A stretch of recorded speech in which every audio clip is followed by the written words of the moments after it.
মেসির medical report দেখে যা বলল ইন্টার মায়ামি কোচ, কবে মাঠে ফিরবেন মেসি?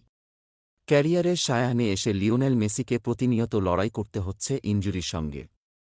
পুরো ক্যারিয়ারে খুব বেশি সময় ইনজুরির কবলে পড়তে হয়নি আর্জেন্টাইন এই লিটল ম্যাজিশিয়ানকে। যদিও সম্প্রতি ইনজুরির সঙ্গে সখ্যতা বেড়েছে মেসির। অনেকটা সময় থাকতে হচ্ছে মাঠের বাইরে। সবশেষ কোপা আমেরিকাতেও 2 দফায় ইনজুরি হানা দিয়েছে তাকে। চিলির বিপক্ষে ম্যাচে মাংসপেশির ইনজুরিতে পড়েন তিনি। খেলা হয়নি পেরুর বিপক্ষে ম্যাচ। আর ফাইনালে আরিয়াসের করা ট্যাকেলের শিকার হয়ে তো মাঠের বাইরেই চলে যেতে হয় মেসিকে। কান্নাভেজা চোখে মাঠ ছেড়ে চলে যান এলেনটেন। পরে ফুটেজে দেখা যায়, ডান পায়ের গোড়ালি অনেকটাই ফুলে উঠেছে লা পুলগার। গতকাল মঙ্গলবার পরীক্ষা-নিরীক্ষার পর মেসির ক্লাব ইন্টার মায়ামি রীতিমতো দুঃসংবাদ দিয়েছে মেসি ভক্তদের। ক্লাবের সূত্রে আর্জেন্টিনার গণমাধ্যম টিওয়াইসি জানিয়েছে, চোটে আর্জেন্টাইন কিংবদন্তির লিগামেন্ট ক্ষতিগ্রস্ত হয়েছে। ফলে অনির্দিষ্টকালের জন্য মাঠের বাইরে থাকতে হবে তাকে।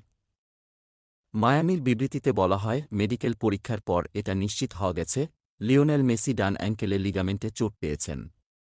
অধিনায়ককে কবে পাওয়া যাবে, সেটি নির্ভর করছে তার সেরে ওঠা এবং সেগুলোর মূল্যায়নের ওপর। তবে স্বস্তির ব্যাপার, মেসির কোনো হাড়ে চোট লাগেনি। কোনো প্রকার অস্ত্রোপচারের জটিলতাতেও যেতে হচ্ছে না তাকে। স্বাভাবিক বিশ্রাম এবং চিকিৎসা নিয়েই সেরে উঠবেন লিও। তবে সেজন্য দরকার লম্বা সময়ের। সহসাই তাই মেসিকে দেখা যাচ্ছে না, এটা অনেকটাই নিশ্চিত। এর আগে গতকাল মায়ামি কোচ জেরার্দো মার্তিনো জানিয়েছিলেন, মেজর লিগ সকারে মায়ামির অন্তত পরবর্তী 2টি ম্যাচে পাওয়া যাবে না তাকে। 27 জুলাই লিগস কাপের শিরোপা ধরে রাখার মিশনে নামবে ইন্টার মায়ামি। এর আগে এমএলএসে আগামীকাল বাংলাদেশ সময় ভোরে টরন্টো এফসি এবং রোববার ভোরে শিকাগো ফায়ারের মুখোমুখি হবে Miami. Inter Miami coach tata Martino এর আগে সংবাদমাধ্যমকে বলেছিলেন, সে অ্যাঙ্গেল মচকে ফেলেছে এবং চোট ঠিক হয়নি।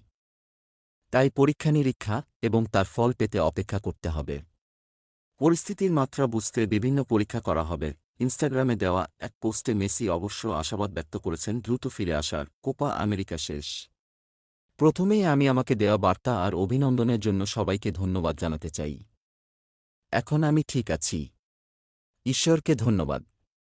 আশা করছি দ্রুতই আমি মাঠে ফিরতে পারব এবং আমি যে কাজটা করতে সবচেয়ে বেশি ভালোবাসি, সেটা উপভোগ করব।